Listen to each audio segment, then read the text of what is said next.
when I saw the title of Little Old Bosko and the Cannibals, I kind of thought, this is going to be bad. And it wasn't. This was released in 1937. It's an MGM Bosko cartoon. It's directed by Hugh Harman, written by Charles McGirl, with a voice cast including Basin Street Boys, Rudy Dandridge, Harland Evans, Philip Hurlic, Zoot Watson, and Scott Whitaker. And when I say it's not bad, is because there are not many human characters in it, so it was very difficult for them to be racist.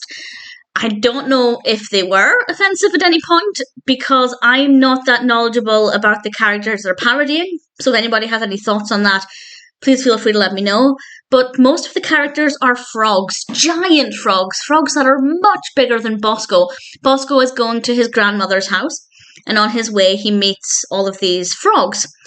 And they are parodying African-American musicians. The only name that I recognise are two names, Fats Waller and Cab Calloway, but I don't know enough about them to be able to say, yes, this was a good frog-based caricature, or yes, the music was accurate, so I cannot comment on any of that. And I don't know if any of the mannerisms or speech of the characters were potentially offensive. I have absolutely no idea. I can basically just judge this on the cartoon alone. And it's definitely not going to be my favourite. I'm not a fan of frogs in general, but the frogs do look pretty good. They are well animated. And we do have some pretty good music, and Bosko's response to it is, well, exactly how one would respond if they come up against a bunch of gigantic frogs.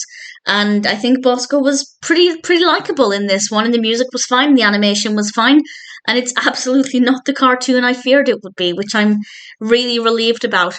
Honestly, I don't have much more than that to say, because I can't connect with it in terms of the caricatures or the music.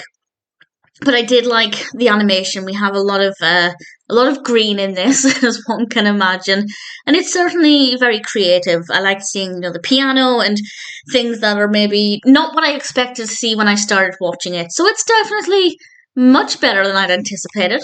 The animation quality is good. The frogs are quite interesting characters. I don't know how accurate the depictions are. I would love to know if anybody has any thoughts on that. Please feel free to let me know. But I didn't mind it. It's never, ever going to be a favourite Bosko cartoon. But it's not too bad.